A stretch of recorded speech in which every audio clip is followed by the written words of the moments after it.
Good evening, my dear brothers and sisters in Christ.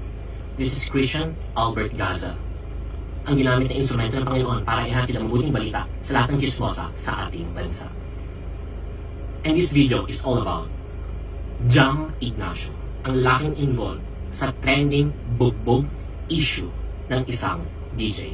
So, siyan, what we know about Mr. Ignacio. First, siya ang ex-boyfriend ni Carla Estrada na ginamit siya at pinirahan ng malala. Binihisan siya nito, binili ng maraming shoes, ginasusan ng matindi to a point na nireluwa pa siya nito ng isang brand new BMW big bike na hanggang ngayon, kahit meron na siyang ibang jowa, ay nasa kanya pa rin dahil hindi niya sinole kay Carla Estrada. Ito pang plot twist dyan. Ito pang plot twist dyan. Ating napag-alaman mula sa ating very reliable sources, na ang perang ginamit ni Carla Estrada na pambili ng BMW Big Bike ay galing sa kanyang buting anak na si Daniel Padilla. So, technically speaking, ibinili ni Daniel Padilla ng BMW Big Bike na higit 1 milyong piso si Jam Ignacio. Damn! Aking napag-alaman mula sa multiple sources, friends of friends of friends ng kanyang mga ex-girlfriends, na ito palang si Mr. Ignacio ay grabing mag-love bomb. Kaya nahuhumaling sa kanyang mga kababaihan. Very, very consistent sa umpisa. Name it. Love bombing techniques. Alam niya lahat ito. Kaya, ultimo si Carla Estrada ay kanyang nabingwit. Tapos, pag nakuha na niya ang kanyang babae, grabe ang magmahal. Sobrang obsessed. It's not love anymore. It's more on obsession. And it's consistent sa lahat ng kanyang ex-girlfriends. Not just one, not just two, not just three, not just four. More and more.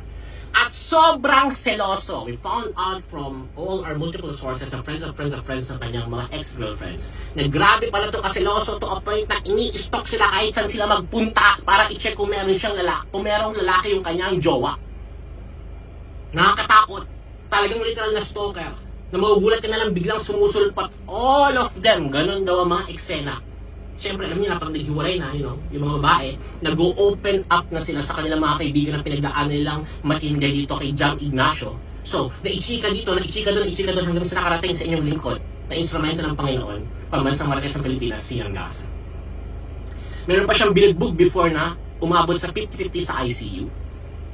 Meron pa siyang based sa kwento na hindi ito kumpirmado, na heard lang natin from friends of friends of friends na dahil ayaw ibigay yung phone sa kanya ng kanyang girlfriend, may gusto yata siyang i-check, ginawa niya, kinagat niya yung paa. Grabe, kung totoo man yun. Damn! Katakot, no? Ano ba yung heard natin? Oh, ito pa. Mga Mars, meron siyang nabuntis, yung bata ngayon is more than 1 year old. At hindi niya sinusustentuhan kailanman. Dinidalit pa lang yung nanay.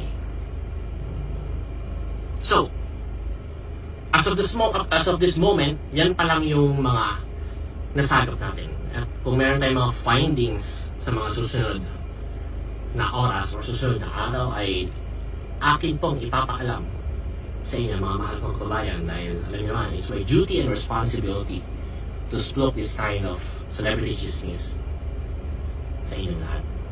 Again, magandang gabi po, and may God bless us all. God bless din kay Mr. Jam Ignacio.